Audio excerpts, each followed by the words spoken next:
Ray, obviously we're running a few minutes late. We apologize for that. We'll start this evening with an invocation by Caleb Lawson from Bethel Church, followed by the Pledge of Allegiance.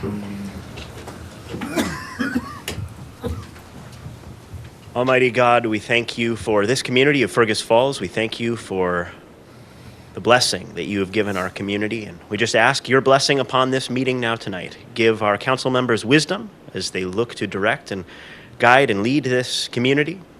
And just bring blessing to our community and all who live here. We ask this in your mighty name. Amen. Pledge allegiance to the flag of the United States of America and to the republic for which it stands, one nation under God, indivisible, with liberty and justice for all. With that, I will call the meeting to order. First item on the agenda is roll call, please. Here. Here. Here. Yes. Here. Here. Here. Here. Thank you. We have a quorum. The next the next item is open forum. Anybody wishing to speak to anything that is not on the agenda, please step forward to the lectern and state your name and the city in which you live. Robin Foss, Fergus Falls. The end of the Port Authority just nailed what I came here to talk about. Is that looking at city contracts, and the $6,000 just rang a bell, is that there's already a sitting contract with the city for billboards on I-94 for $6,000 in 2013. Now, that has not been a progressive tax. Billboards are not taxed, but the city has the authority, according to what I read from state statutes, which could be gone over, is that I'm sure that they would want to pay their fair share. And in this city, there is 7 to 8 billboards and 4 on city property out at the old dump. So if they would be determined to be a structure, put a value on them. This is what you were talking about with what I gathered from the tail end with Otter Tail Power, is that you can't say this is apples and this is oranges. So this needs to be looked at. It was a contract back in 2013 for $6,000 a year.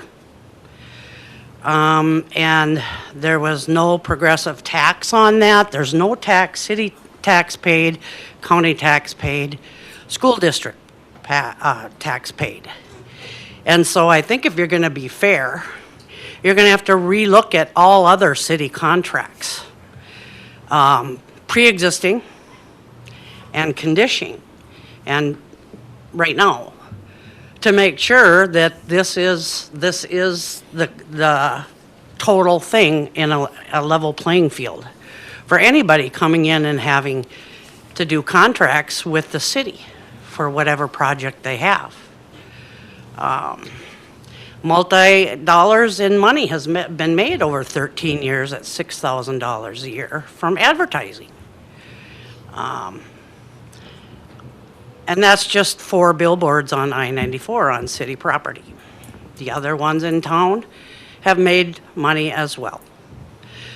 All they're charged is sales tax, according to the state of Minnesota, but there hasn't been no property taxes collected. But as I read it, if it could be looked into so that they could be stated as a structure, and then it could be put toward the Aqua Center. I mean, the city portion of it. I mean, talk about taxpayers want to, looking out for the taxpayers. We can't just talk the talk. We got to walk the walk. So I'd like to see that looked into on that. Thank you. Thank you, Robin.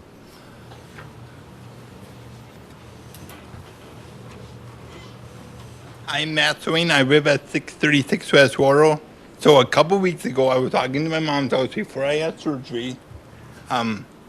3 dogs came barging at me, and I went down to law enforcement.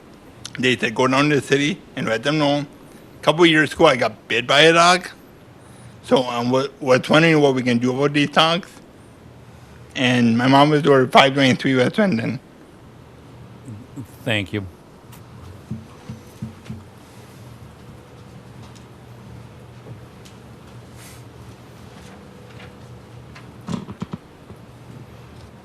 Good evening. I'm Lisa Workman with the Fergus Falls Chamber.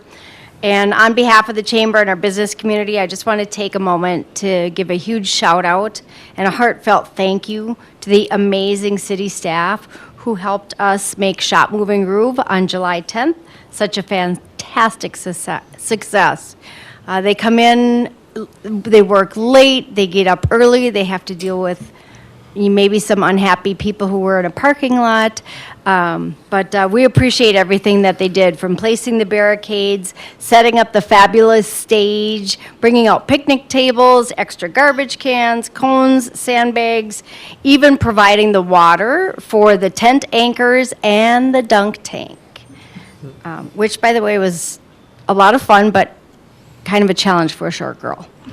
Anyhow, and the setting itself in Speece Riverfront Park, it was fabulous. It was just a fantastic way to build community, and it was great seeing people out and about, even though it was really hot.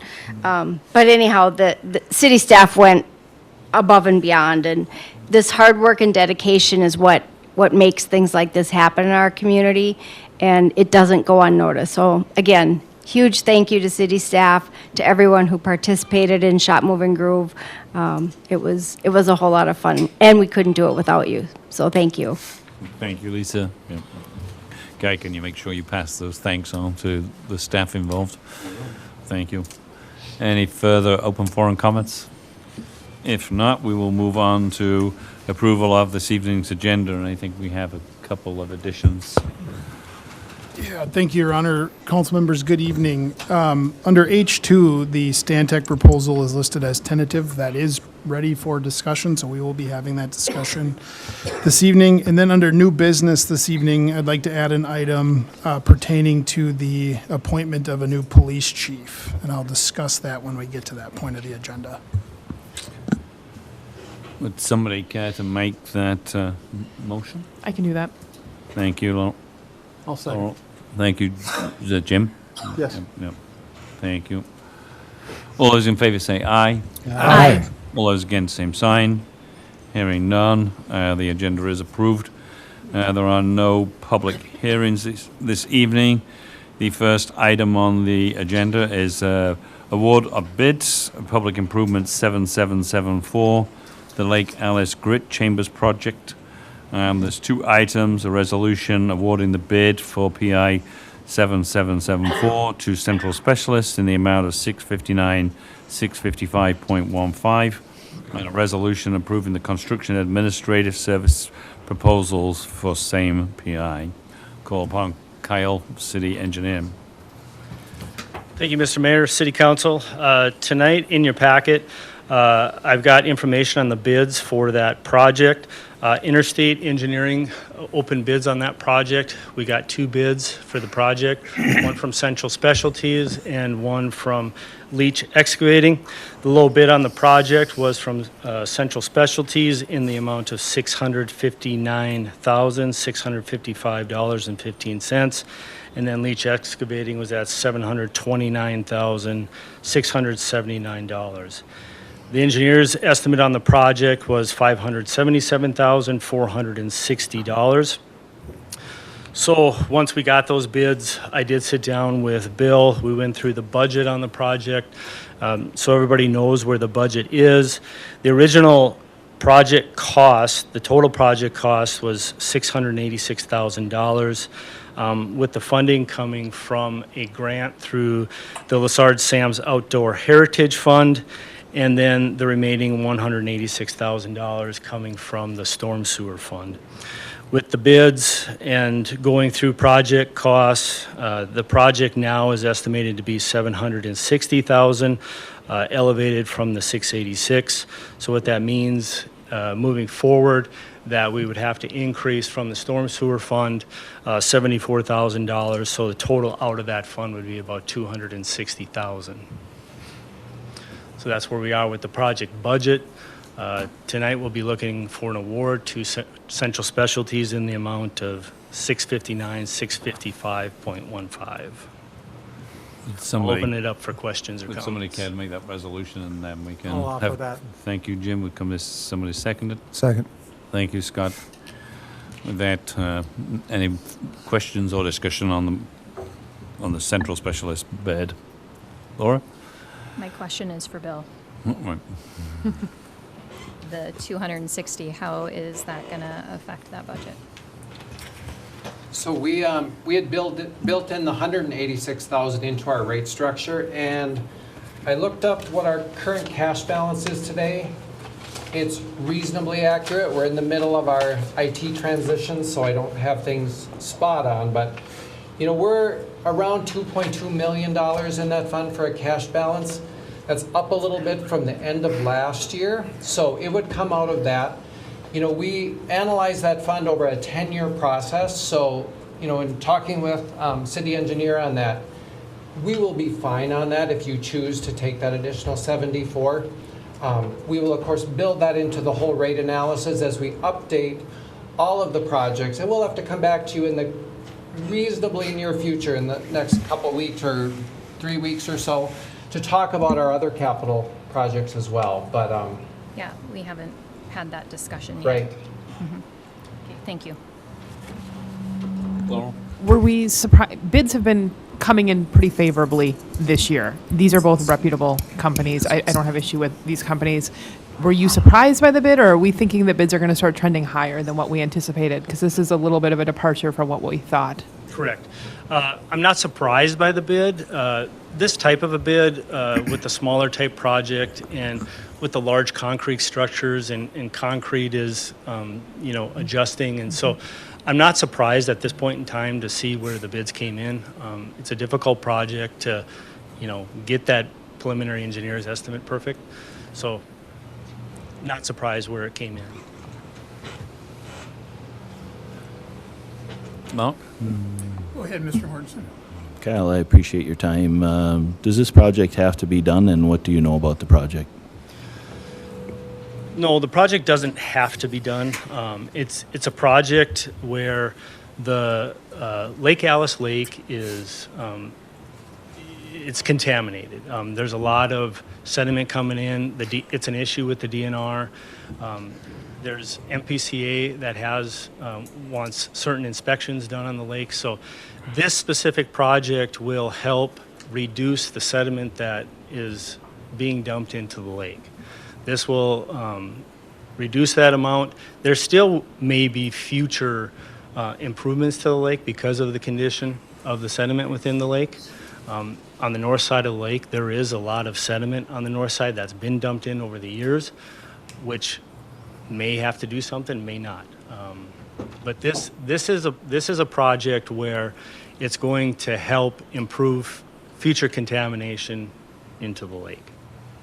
Yeah, so the constituents know this is just to prevent going forward more contamination. It's not to clean the lake, so to speak, at this time. The lake, that would be a whole nother process that we'd be looking at to actually go in and clean the lake up if we were. But this is the first step to that. Do we have an intention, or does the DNR or anybody else have an intention to fund cleaning up the lake fully to get it to be more of a usable entity or a cleaner entity? Do you know? Yeah, your first comment, that's correct. That this is not cleaning up the lake. It's to help improve the future. I do not know what the intention is moving forward from other sources to help clean up the lake. That's something I'd have to dig into and get up to speed on that. Okay. Is doing this make us, and maybe the mayor can speak to this or someone, Andrew, we need to get some more grant money to deal with Lake Alice. Lake Alice is an eyesore that needs to be addressed, in my personal opinion. If we do this, does that position us better to say we've got something in the game? I also is there any concern about turning away state grant money? And I feel like that could impact other projects if we are turning money back. I mean, I can address obviously probably both of those. I know Senator Rasmussen is very concerned about the number of times that we have not executed on grant funding, and the position that puts us in, when applying for future. So yes, there would be an impact to turning back the funding.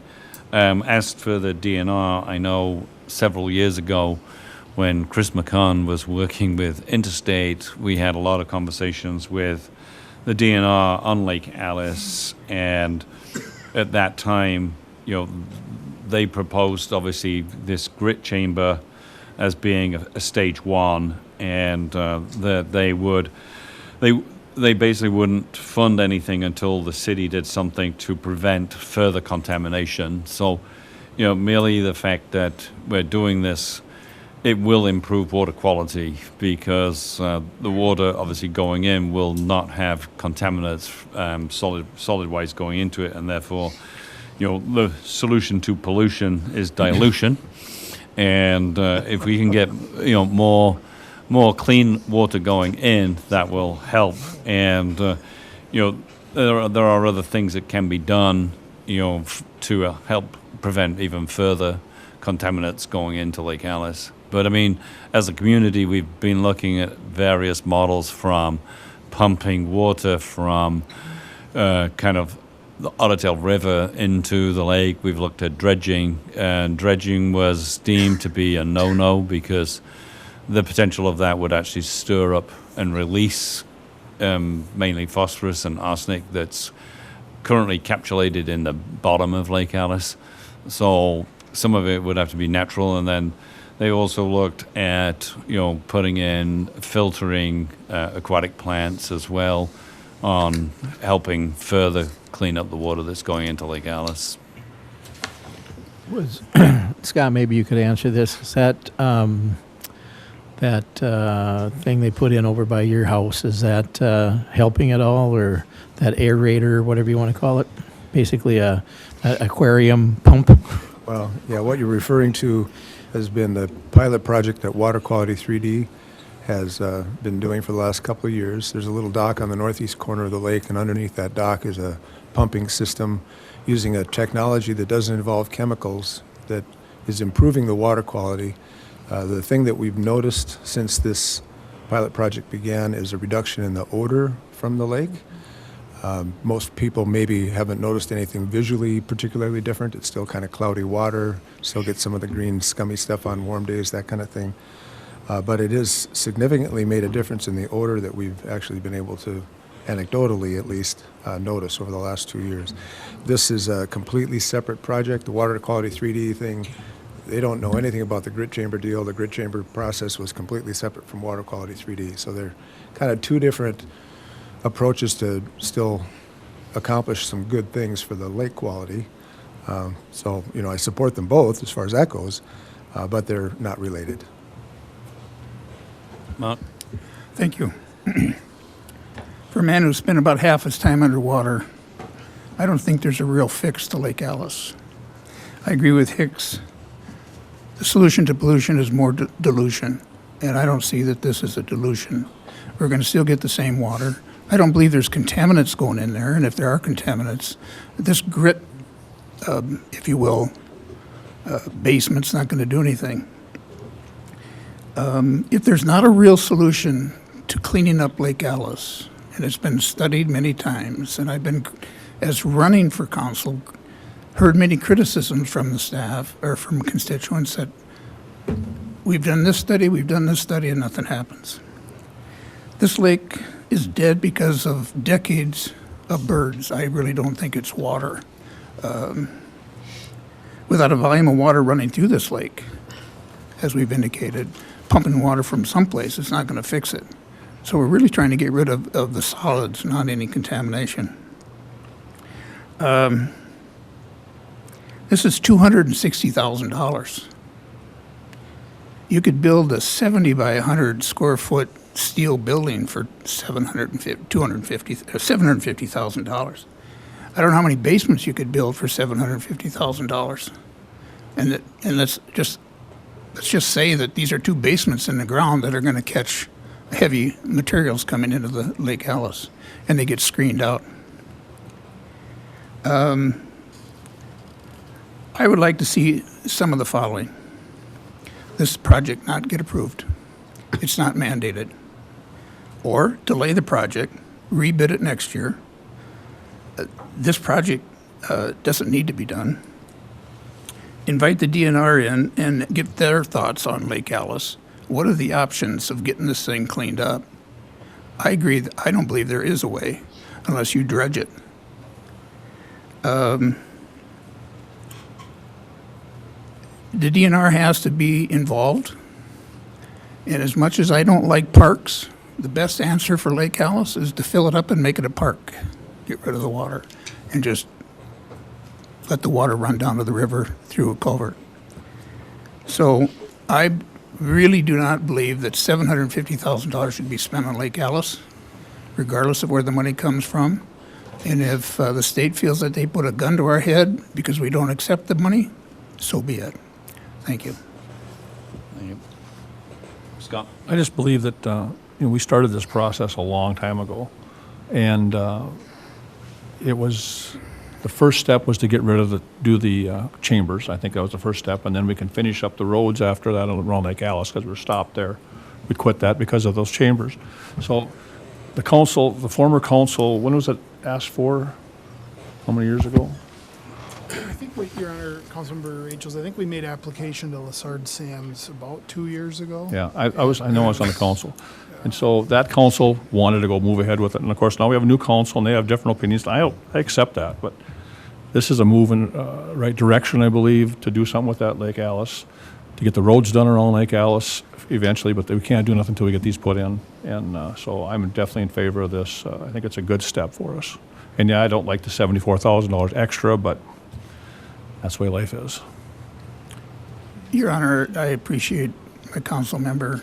How does roads fit into this thing? We're talking about. We have to put the chambers. They're going to be in the road. That's where the chambers are going to be at, and then to finish everything, we weren't going to put the road in around Lake Alice. Finish it because it's on one side is done and the other side is not, and so we weren't going to put them in or finish the road and then dig it all back up again. So we put a hold on it 4 years ago, I think it was, or 5 years. The last time I was on the council, and so that's where the road come in. Your Honor? Yeah. Just so I'm understanding, we're only putting the grit chambers on the north side of Lake Alice. Is that correct? Does that accomplish grit contamination minimization, or how, I don't know how to say it, but does this minimize for the whole area, or are we kind of only in essence doing half the lake and it needs to be done on the other half too? I don't know the answer to that. Okay. If there's additional other I can help sources out. coming in. I can either, or Alex can. The watershed for Lake Alice goes all the way up to the RTC. Okay. And across, past the veterans, and so all of that basically is draining into Lake Alice, and so that is the major source of water for Lake Alice as it sits today. Okay. And there is going to still be some come in from the east and the west side, not the south side. But that, going back to what Scott was saying, and kind of, what's being discussed here, rather than doing work and then digging it up, back up again. Until these chambers were in, there was no point in doing the side ones. But they're the minimalistic. They're only literally shedding what is in that street. That's helpful for someone that's newer here that doesn't Yep. have that history. Mike? Your Honor, I think the roads are done on the north end, aren't they? They were just overlaid. Overlaid, but they're new tar. Yep. Looks nice. I think- appreciated it. Yep. Yeah, it was really nice. I think the thing for the council to look at is, Lake Alice been here for years and years and years. Back the cyclone hit it, they say there's a jewelry store in the bottom of it. But I think the real thought for the council here is to set the tone. Are we going to go forward with this lake to clean it up? And if we are, what is it going to look like? What are we looking for? Are we looking for to have it a little cleaner for the ducks? Are we looking for it to have just a smell? Are we looking for people to canoe in it? Are we looking for people to swim in it? I don't know what the answer to the council is, but I guess that's the real question I have. If it's just going to be to clean it a little bit in the ducts and it doesn't change, that's a lot of money from the taxpayers to put into this for that aspect. If it's something that we're going to see another project follow up on this that's going to clean that lake up a lot, where I could actually see the bottom and see some great stuff, it'd be the first time in my lifetime, and it'd be well worth it. I mean, it'd be tremendous. So I think I'd just like to hear from a couple more council members, what's your appetite and what's your goals going forward to vote for this first stop on further stuff, I guess. Scott? Since I was involved with the water quality 3D thing, I can answer that in what the goals were for that project, because I think it relates, and it's a similar goal. To make the water safe for recreation is, I guess, the easiest way I can put it in one sentence. Right now, people walking their dogs don't want the dog to get in the water because it looks toxic. It isn't. I mean, the chemical composite of it, according to the research that we've seen, it is technically safe. It just doesn't look like it. And if it's stinky and if it looks terrible and people want to avoid it, that's really not much of a park, If we're going to, this is a park, Lake Alice Park includes the lake. If it's going to be used by people for recreation, that would be the next first step, you might say, to get the water cleaned up so that it can be used in a safe way. So that was a piece of that puzzle. I think that applies in this case. Al? There again, too, Lake Alice has been looked that way since I was a kid. I fell in it on a field trip when I was in 4th grade. And it's not pleasant to slide into Lake Alice.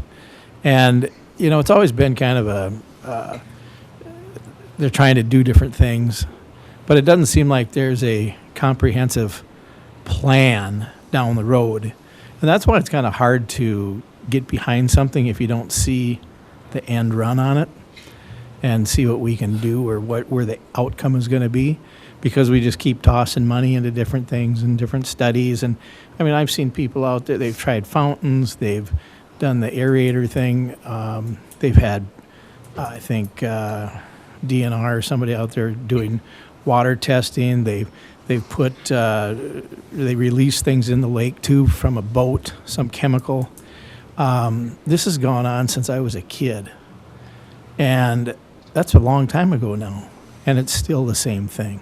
You're going to have odor certain times of the year, or if the water's down.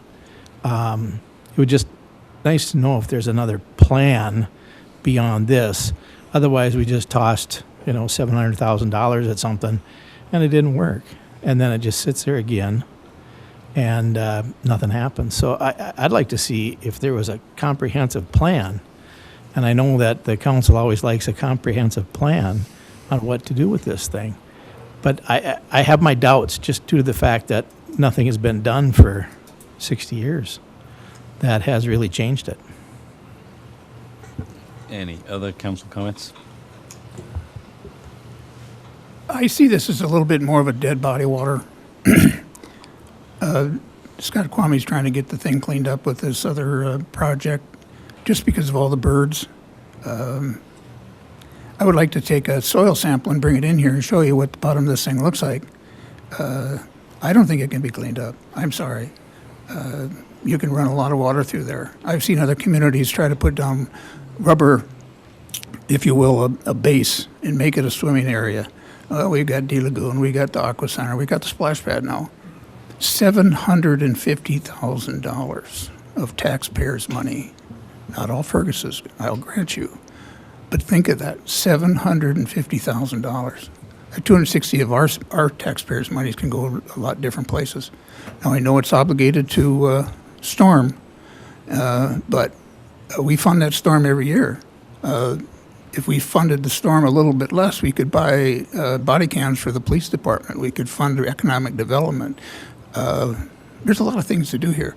I urge this council to really consider $750,000 as the total project, and at a minimum table this, because there is no deadline. Yeah, I think as a final comment, then we could call for the vote, but I think, this is kind of an impaired waters with the DNR list, and the DNR will fund further projects to help clean up, and until you start putting, some contaminants in, then the water quality will never get better. And so ultimately, you have to start somewhere. And Lake Alice is a jewel of the city. There's a lot of people use that from a recreational point of view.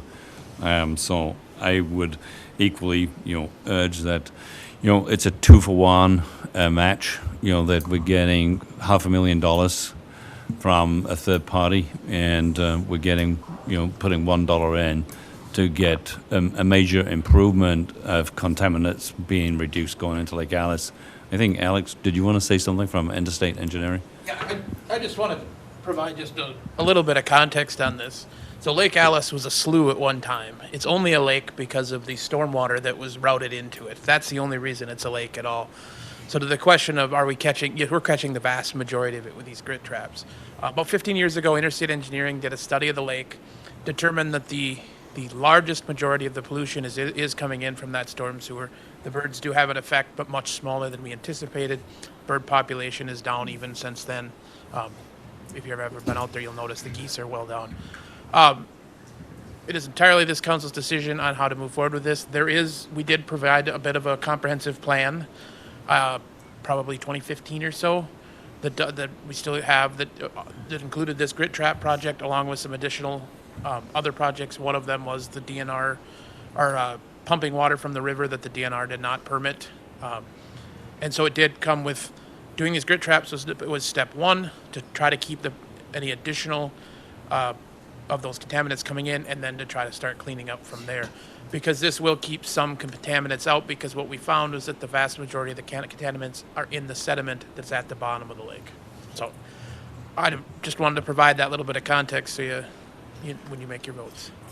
Your Honor, I have a question for Alex. Sure. Can you talk about bid retention? To the point of this could just be tabled indefinitely. There is a bid retention. There is a bid retention. I can't remember if we have 60 or 90 days on this one. So at that time, those bids would, the contractors would have the right to rescind their bids, and we would have to rebid it and get new numbers. Thank you. With that, it is a resolution, so we'll do a roll call, please. Joe. Yes. Harley. Yes. Clayton. No. Freemeyer. No. Mortensen. No. Rachels. Yes. Hildy. Yes. Fish. Yes. The resolution is approved. The next item on the agenda is the resolution approving the construction administrative services proposal for PI 7774. Again, over to Kyle. Thank you. So we are in a transitional period where we're using existing contractors, and now there's a contract with More Engineering. So when this project came up to approve and look at construction administration, I put in front of you, there's a proposal from Interstate Engineering estimated for the construction administration for this project at $80,000. And then also in your packet is a proposal from More Engineering based on our contract with the city, calculated with the 7.5% interest at $52,100. So need to look at those, choose an engineering firm, and award a contract for the construction administration for the Grit Chamber project. Would somebody care to make that resolution? I'll make that. Thank you, Scott. Would somebody care to second it? Just gotta say which one. Scott Rachel's. No, which one is he contract? motioning on? Oh, I'll make a motion to go with More Engineering. I'm sorry. I'll second that. Thank you, Jim. Right, discussion? Yeah, Mr. Myers, can you tell me who knows the best about that grit thing? More Engineering or Interstate? Interstate Engineering, obviously, they did the design and the project. They know more about it. But it is a project where we're familiar with that type of work, have put in. Basically, this is a large concrete culvert. We've done a lot of that type of work. Okay, but do you know, is it customary for somebody when they start off doing the design, doing the bidding process, going out and doing some of the work, Is it industry protocol for them to usually try to finish up that work that they've done? Yes, for sure they are. And normally that's, you would go through the process with the same engineer. This is a different scenario, but there are other instances where engineers, different engineering companies would do the construction admin. The DOT does it a lot where they do the design on projects and they hire consultants to do the construction admin. But normally you would stay with the same engineer through the project. Same one that's been working on it and doing the design and going through and stuff like that. You sent us a paper with the 2 bids on it. It had your name on it. Did you generate that paper for us? Nope, that was done with by Interstate. The bid tabulation? Yeah, the bid tabulation. The bid tabulation was put together by Interstate. By Interstate. So they're the ones. I'm talking the one where it said up to 80,000 for Interstate, 52,000 for yours.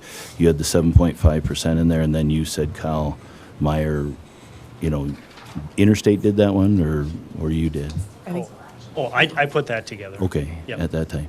Did you know, or did someone at Moore Engineering know the 80,000 amount when you put that together? I did, yes. You did. Yep. And that your bid then was based at the rate? My bid was just calculated from what our original contract was. But you knew there was 80,000 on the other bid, right? Correct. Okay. Is that standard practice in the other cities when you do that? In other cities, I'm trying to learn from you that, hey, there's a bid out there. They didn't really know maybe it was a bid, and then you see that, and then you give a bid? Is that standard? I'm trying to figure it out. No, I mean, normally this scenario that we're in is not normal because of the transition from us being hired back in June with our contract. I put it out there because we have a contract with you, and so you can choose whichever one you would like to choose. And my calculation came straight from our 7.5% from what was agreed upon from the beginning. Okay. And Interstate never knew your bid? They never knew your bid at all? No. Okay. All right. They would have been able to calculate it, though. Yeah, okay. Right. Any other questions? Basically, what it comes down to is if we stick with Interstate, we're at like a $28,000 increase.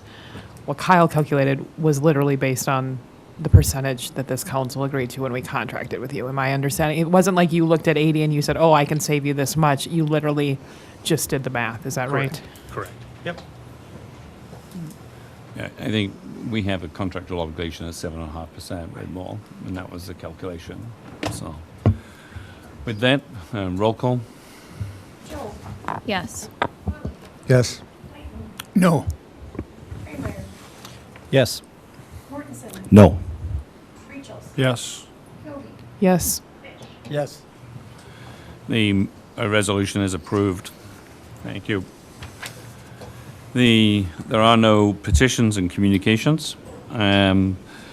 On the consent agenda, we have 2 items. A motion approving the minutes of the July 7, 2025 City Council meeting and the July 16, 2025 Committee of the Whole meeting, and a motion approving a variety of licenses.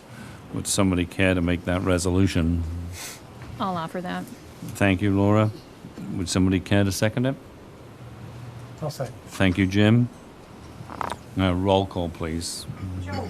Yes. Kilby. Yes. Yes. Kramer. Yes. Mortensen. Yes. Rachel. Yes. Kilby. Yes. Fish. Yes. The resolution is approved. The next item on the agenda is ordinance and resolutions. There is a motion to approve the proposed amendment to City Code Section 154.031 and refer the amendment to the Planning Commission for its study and report. This is the motion regarding standalone garages in the neighborhood, and thanks to the keen eye of a couple of residents, there was a few typo errors in terms of referencing various sections, so thank you for doing that. And A comment also got brought up about conditional use permit, and that was something that has also been discussed on numerous occasions about inclusion. With that, maybe as the city attorney can kind of give an overview of what this is and the next steps forward once it moves through the motion to go to planning commission. Do we need a motion on the floor before we can discuss it? Yep. So would somebody care to make the motion? I make a motion, we table it.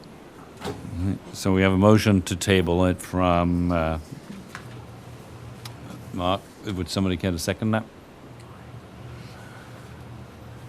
The motion fails due to lack of second. Would somebody care to make a motion that we discuss it? I'll offer that. I'll Thank you, second it. Laura, and thank you, Laurel.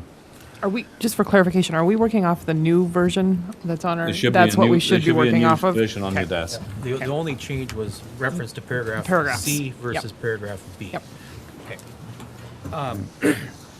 The council has directed the drafting of a proposed ordinance that would allow a residential garage for residential storage purposes. Oh, I'm sorry.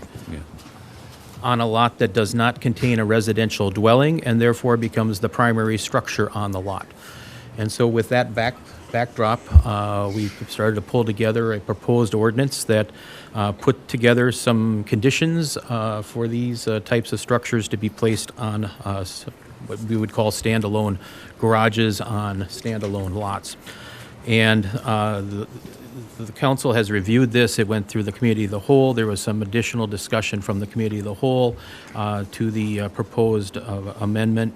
And so the amendment basically that I've provided to the council has some conditions placed upon it that the proposed use or structure cannot be prohibited on the lot if the lot has restrictive covenants or declarations or other types of easements that may interfere with the placement of these types of structures. So if your development says you can't have a structure like this, you can't have it.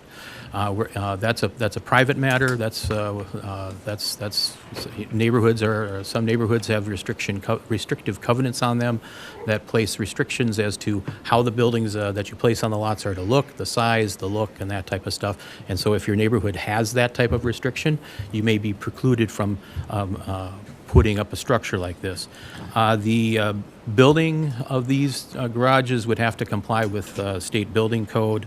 And then the council suggested the maximum impervious surface, including the structure, would be at least 50 or up to 50% of the lot area.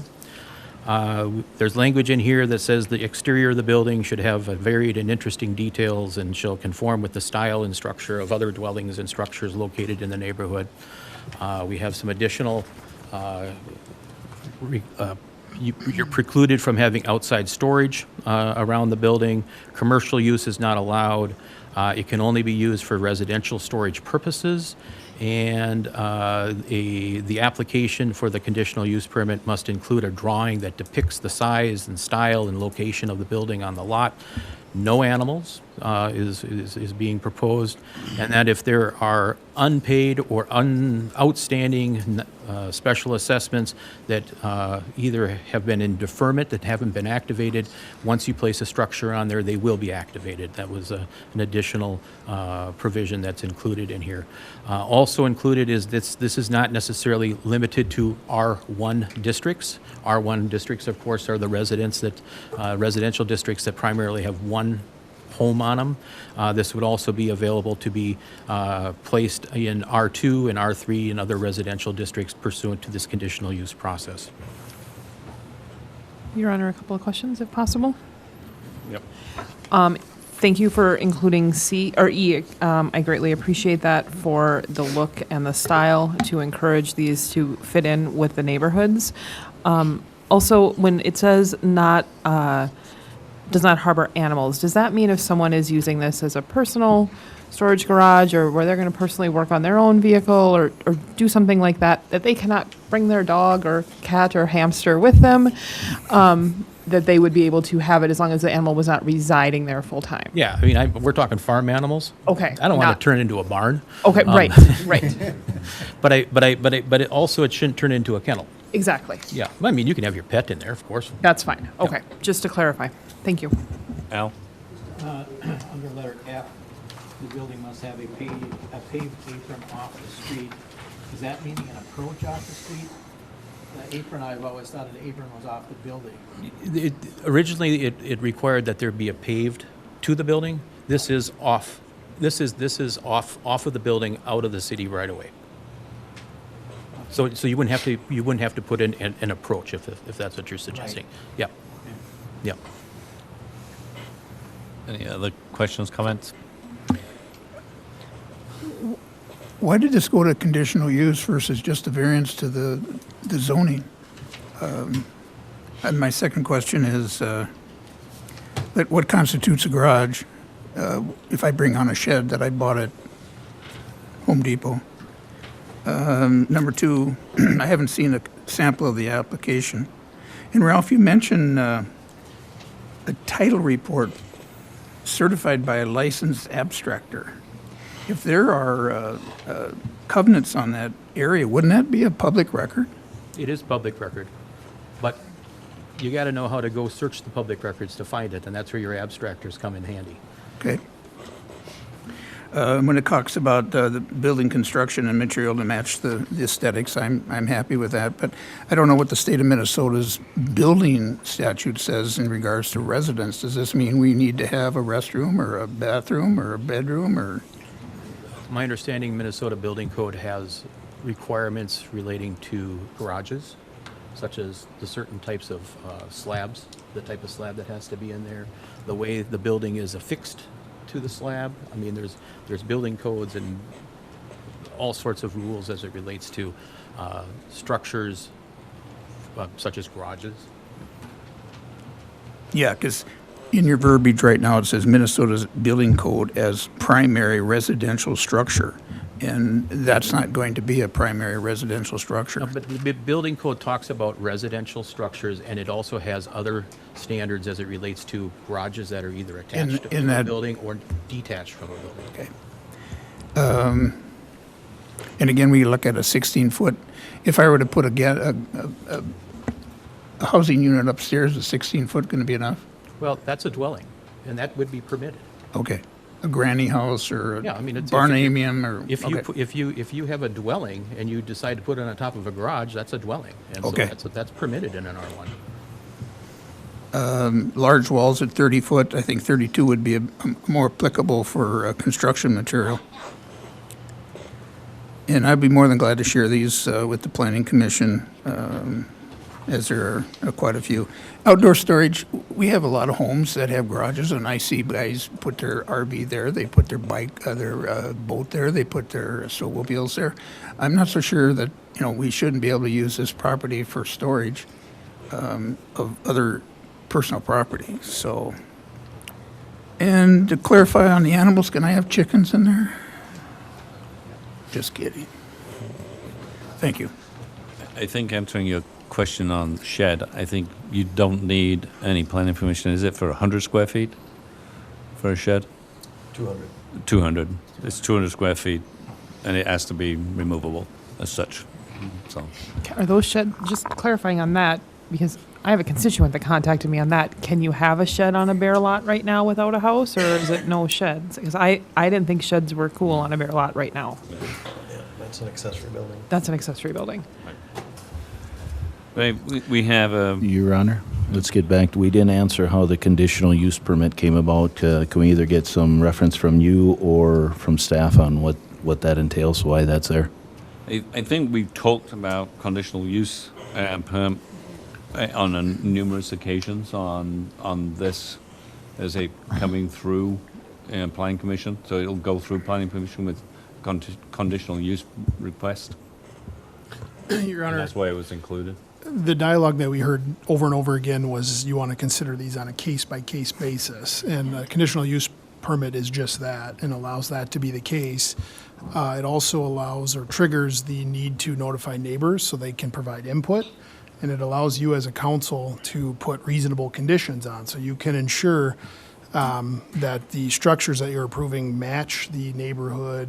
You can have some reasonable conditions related to height, if this is going to be bigger than all the other homes in the neighborhood, those types of things. A variance procedure is much different. Variance is described in state statute as like a three-pronged test, and I think a lot of the lots that you guys anticipate having these structures would be dead on arrival if you tried to actually apply the variance test to them. So I think if we're hearing the conversation from the council correctly, that they want to allow these, but allow them on a case-by-case basis, the conditional use permit process is the avenue to do just that. What is the fee for a conditional use application at this time? Is it $350? $350 or $400. And that basically covers our publication costs and our sending out the mailing, so it's basically covering our cost and our staff time, maybe our staff time. With that, Scott, you got something? I think given that it's likely the planning commission might modify this in many or some ways, we can just move it along and let them work it over. So we have a motion. All those in favor say aye. Aye. Aye. All those against, same sign. The motion is approved. The next item on the agenda is presentation of claims in the amount of $1,262,509.91. And I believe Councilmember Kwame will be abstaining due to a payment being made to himself in that. With that, would somebody care to make that? Resolution to pay the bills. Thank you, Jim. I'll second it as long as Bill doesn't pay the 91 cents. Yeah. All right. Any questions of Bill? If not, roll call. Yes. Abstain. Yes. Yes. Yes. Yes. Yes. Yes. The resolution is approved. The next item on the agenda is update on City Council Chambers technology, and there was a memorandum in packet from Dan Knutson, IT man, but I don't see him here.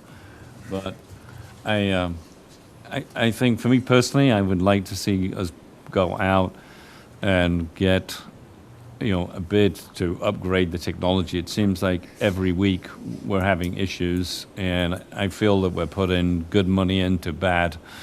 Every time something goes wrong, we buy another piece to fix it, and I question if we're, at some point, it's going to fail, and a lot of this is 2016 technology, so it's 10 plus years old already. And, there was a part broke again the other day, but equally, it would be nice to see us move into the 21st century and be able to do more things with technology. And as the state is going to allow remote access for council members to join a meeting like this, then it behoves us that we have technology that allows us to do that. But, equally look forward to input from the balance of the council as to direction to go. I agree 100%. As long as it works good with the, what's the name, the TV people. So that's where you get all the questions about they can't hear nothing at the meeting. Right. And here it's okay. There's hardly anybody that, if you don't speak into it or whatever, you can't hear it, but it's the TV that they can't hear it. And if you listen to it on TV, it's really awful. Mm-hmm. And so I agree. I know it's going to be expensive, and I know it's budget time, and we should probably know before they can get into that budget for next year.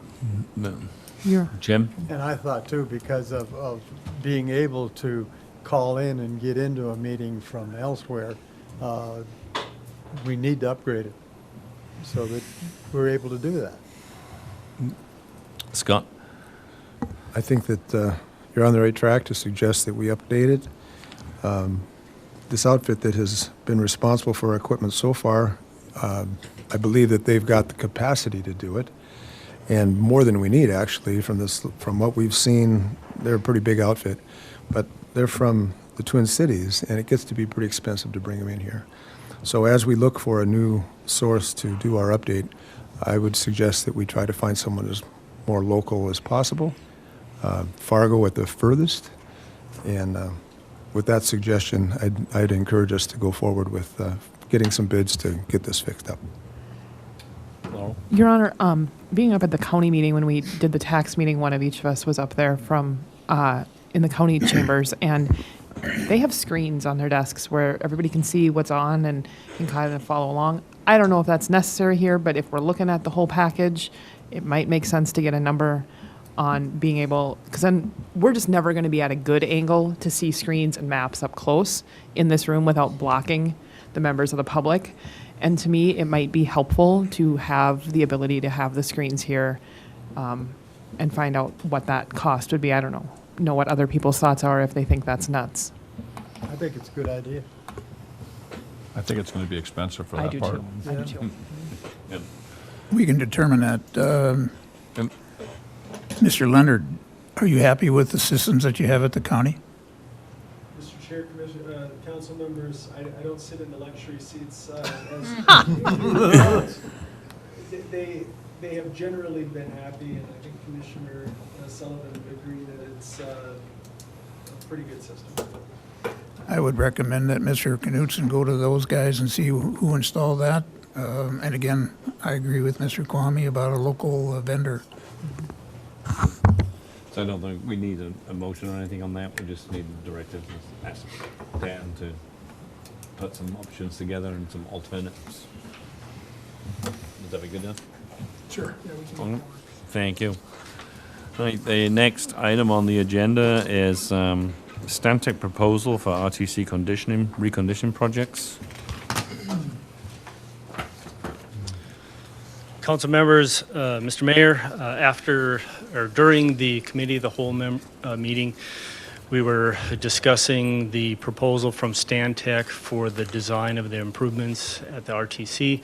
We were asked to get together with them and talk about those costs. And then the reason for the design, during the discussion was we needed to put the project out for bids to get prices so we knew what the costs were to do the work out there. Since there was a cost estimate that was done years ago, we did visit with Bruce Paulson from Stantec and really pushed the subject. And when I say we, Clara and I had a meeting with him on Friday, pushed the subject of, what do we need to do to get a cost estimate so we know what the project costs are for what we're doing without going through that bidding and design process. They did talk to, after the meeting, during the meeting we decided that let's visit with a contractor and see if somebody would be willing to put together some prices based on what we had looked at before to update those. They did get a hold of a contractor and they were going to be willing to help update prices. So right now they're visiting with that contractor. We didn't get the estimate before tonight's meeting, but it sounds like shortly they're going to be able to get a cost estimate to us from a contractor. So at least we have a preliminary number as to what the total project would be that we were looking at without going through the whole design and bidding process. So that information is coming. Your Honor, thank you for doing that. Is that going to give us kind of that a la carte? Or when you say total project, are we getting one big number? Because I think the one big number, we probably aren't going to be able to swallow and do that whole thing. Are we still going to get that a la carte kind of option to some extent? Yeah, I think we're going to get the a la carte. There was a preliminary estimate that was done, I think, back in December of 2024, 21. So a number of years ago, I think that's the base point, and then we're going to work from there on getting those updated. Good. Thank you. Under new business, update on new utility billing system, and we call upon Bill Sommo. Thank you, Your Honor, Council. As you know, I've talked throughout this year about we're migrating to a new IT system. We are in the middle of that right now. We've been forging ahead with cash receipting at the front desk, accounts payable. You've seen the new format for the list of bills for you. Our general ledger system, we're working through that. Now we're pushing through the utility system. So we're moving through all this stuff rather quickly and trying to pull it all together. But Cassell, that's the company that we're working with, they have run a parallel billing with the last utility billing for June. So we're currently in training, currently moving forward, going to send out bills now the end of July on the new system. So with that are going to come some changes. The bills are going to look different of what's coming out there. So just residents can be aware of that. Don't ask me tonight just what they look like. My staff has worked on that. I trust their abilities on that, and working with Cassell. They have some standard ones they use for cities. So working through that process. But we want to tell residents, be looking at our city website for a link to the new portal that will be coming. Some of the goals are going paperless. So if you don't want to receive a paper bill in the mail anymore, you'll be able to go on and assign, your wishes as a resident of how you'd like that. So if you want to go paperless on that, so simplify the ACH and credit card payments.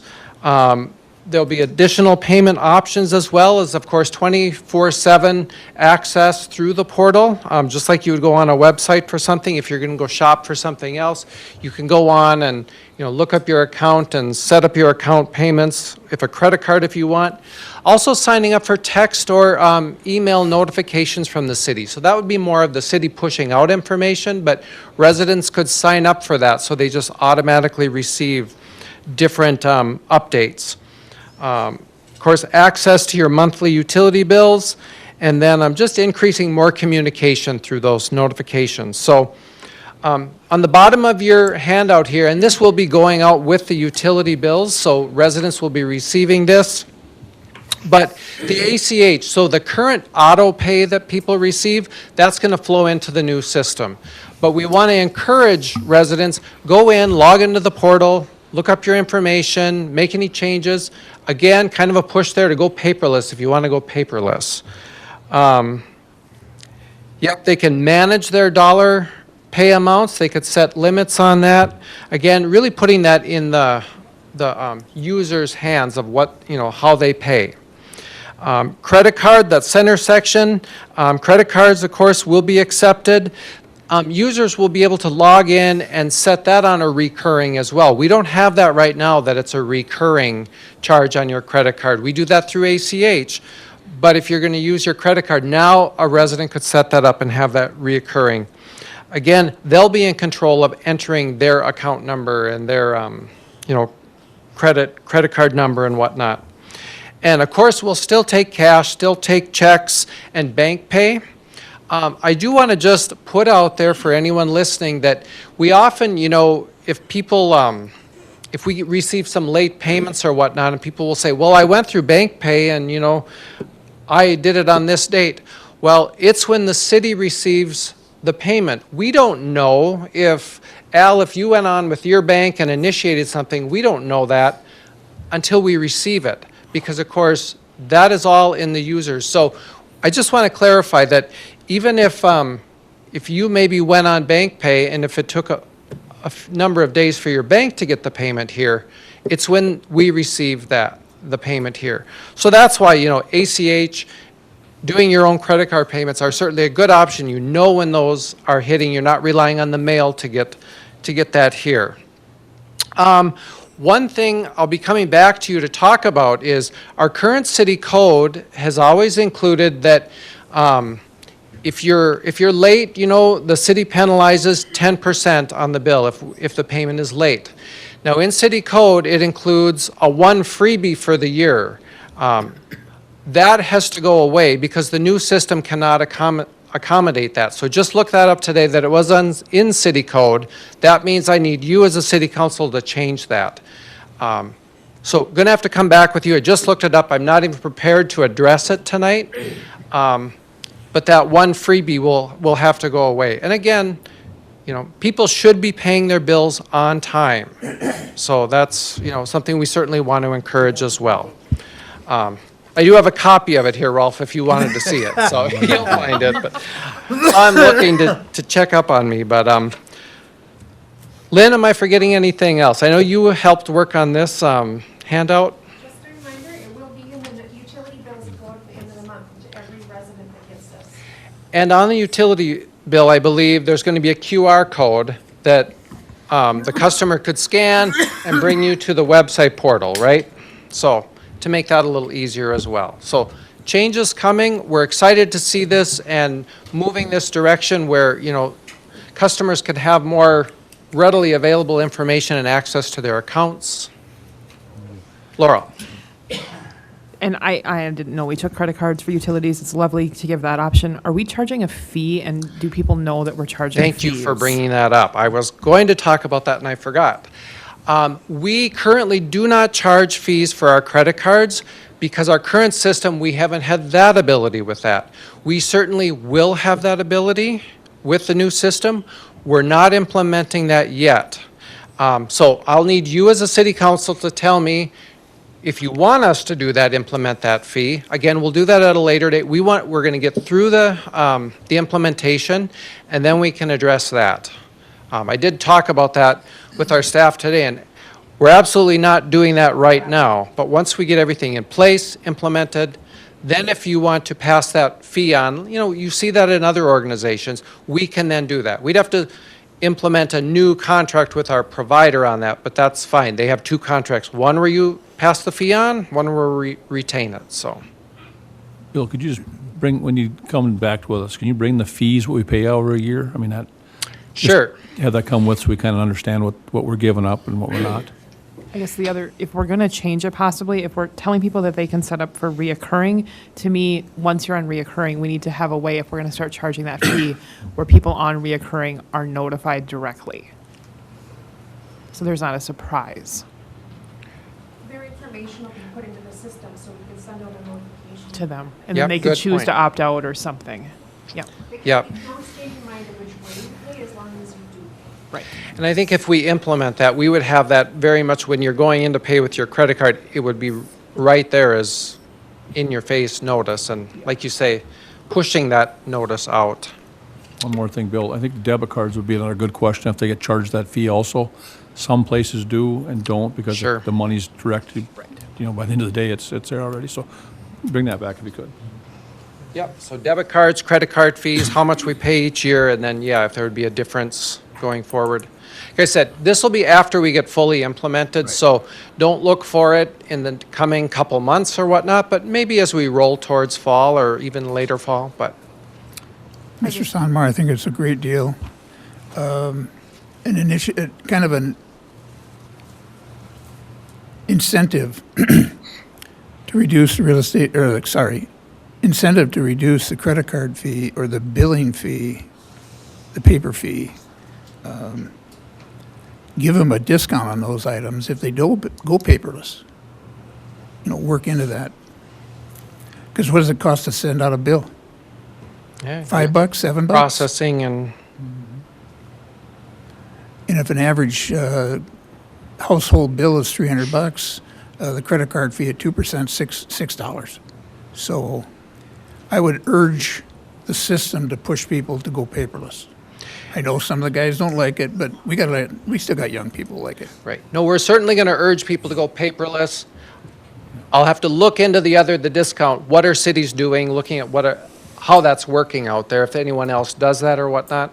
I'm not aware of it, but I haven't looked at it, so.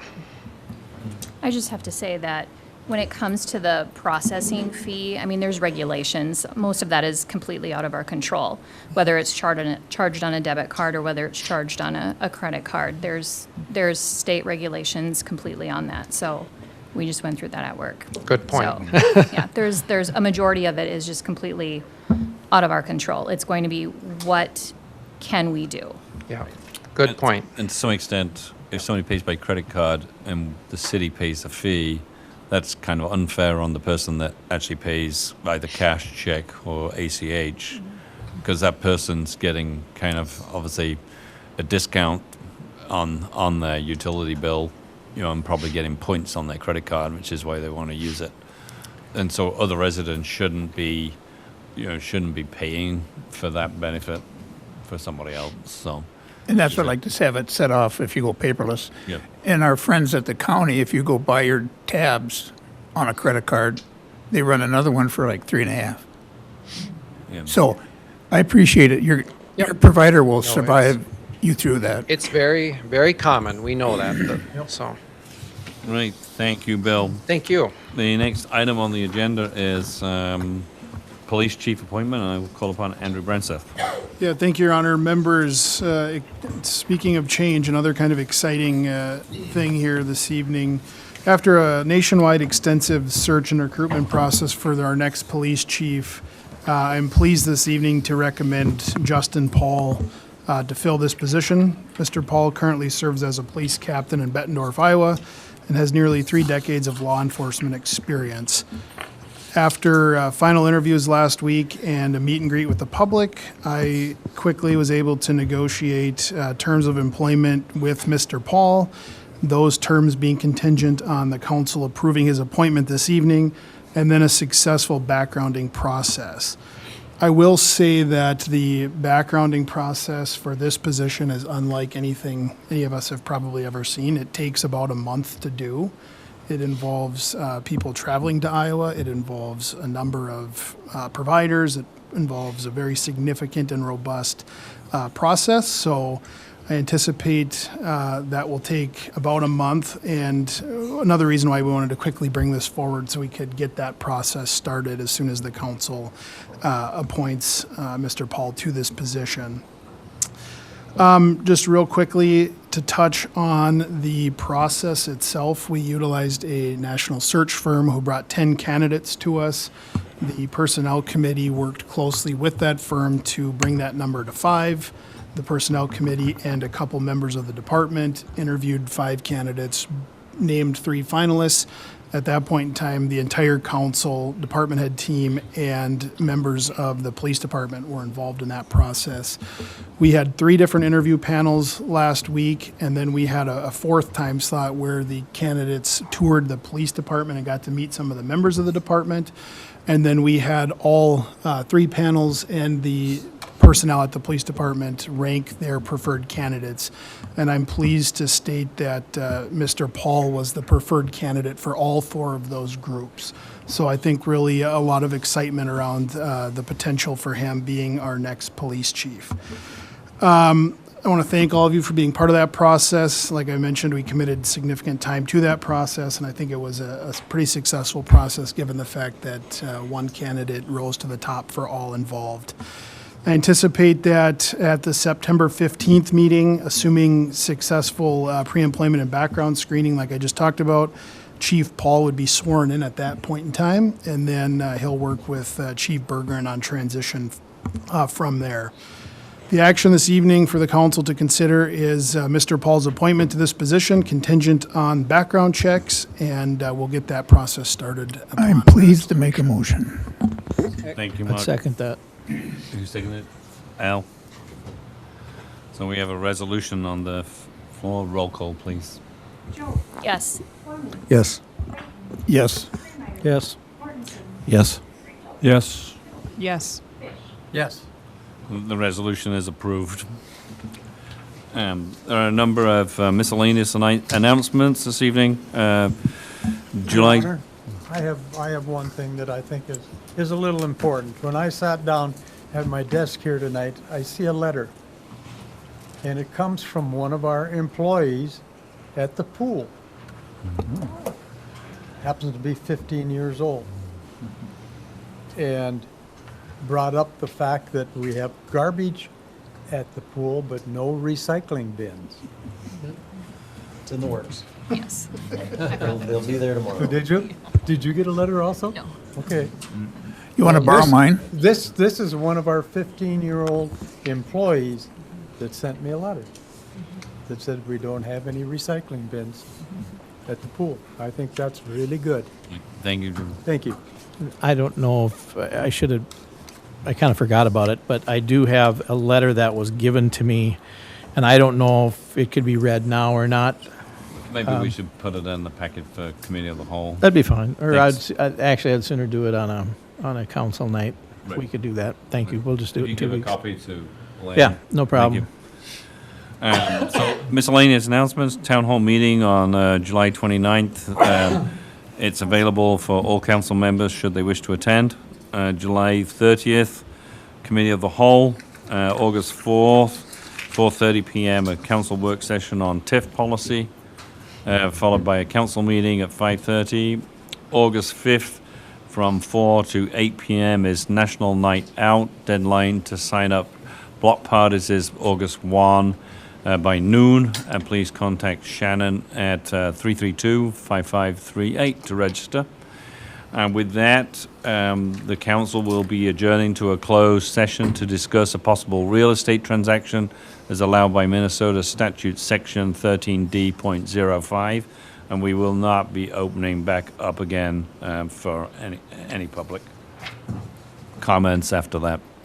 So this portion of the meeting is adjourned. Thank you all for attending.